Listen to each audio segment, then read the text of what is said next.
wall. Okay, I've just come out of the cinema watching Gran Turismo, directed by Neil Blomkamp, who did the fantastic District 9 and Elysium. This is a film originally I didn't have much hopes for. The first trailer just gave me a moderate interest, but it was the second trailer that really pumped me, and yeah, gave me good vibes. Just come out of it, and I've got to say, this is one of those feel-good underdog stories that put you on a high when you've come out of the cinema. Much the same as Top Gun, Rocky, and even Top Gun Maverick as well. And this is probably the highest I've felt happy-wise since Top Gun Maverick. That was a bloody film. Yeah, so let's talk a little bit about it.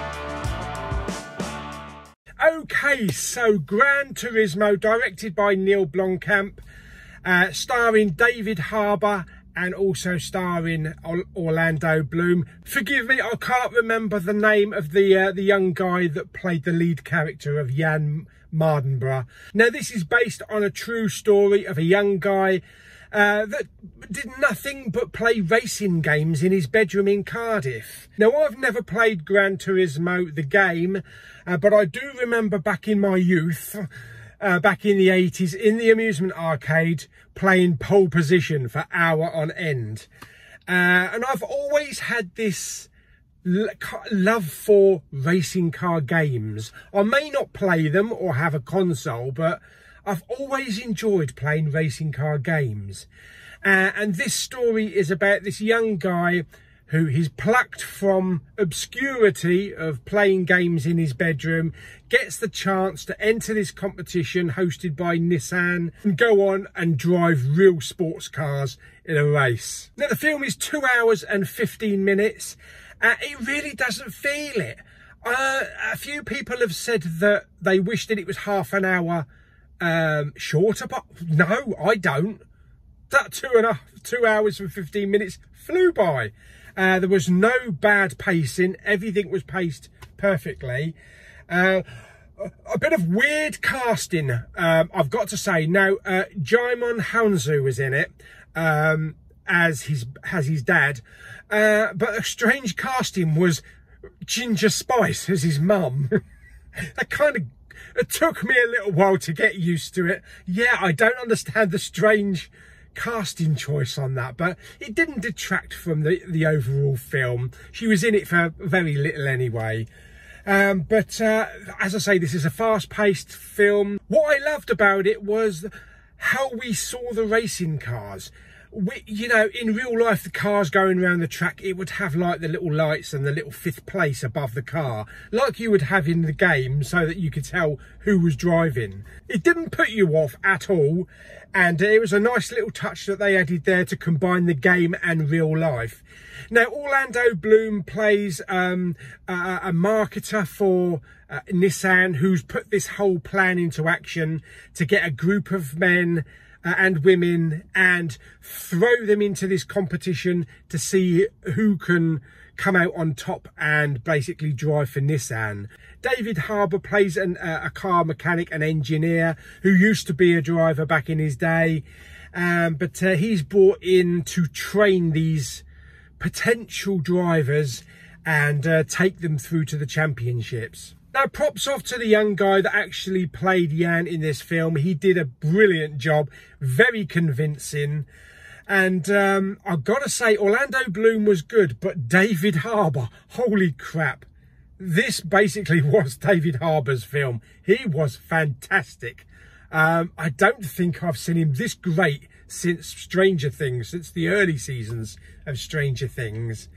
And he kind of took on a mentor position while the guy's father wasn't there. He took on this mentor position and taught him about responsibility, taught him about what it takes to win and the dangers and things like that. Jaimin Hounslow, who plays Jan's dad, is very disapproving of his son, you know, going off and driving cars for real. You know, he's wasted away playing games in his bedroom, and it's not a real career. You're never going to make anything of you. But by the end of the film, it's completely 180. There's a great use of positioning of the cameras in this film as well, from overheads to the cars themselves. The way sometimes that the cars disintegrate to show you all the components in the cars, and then they put them back together again. Very fantasy-like. And you get to see that the car is actually a character in the film as well. So the race scenes are really thrilling, giving you a perspective of getting in these cars and driving around these tracks at 200, 300 miles an hour. But there are also dangers as well, and there are some really impressive crashes in the film. I really did hold on to a seat on one of the particular crashes, and you have to hold your breath. Yeah. Now, I saw this in IMAX, which was fantastic. The picture quality was incredible, beautiful. And the sound of those engines, and it was just fantastic. I would say that if you're going to see it, thinking about it now, I would, if you've got the opportunity, if you've got the choice, try 4DX. Because I really enjoyed it in IMAX. It was fantastic, but I'm kind of regretting a little bit not giving 4DX a go, because it's the perfect film for this type of format, you know, with the moving cars, the air being blown in your face going around this track. I feel so passionate about how this would be in 4DX. I'm going to go and see it again in 4DX, and it will be my first experience using that type of technology, because this is really the type of film that would really benefit. But yeah, this kind of gives you those feelings of Top Gun and Rocky, the underdog that's brought to the forefront and shown how to perfect themselves, how to win, and the suspense along for the ride as well.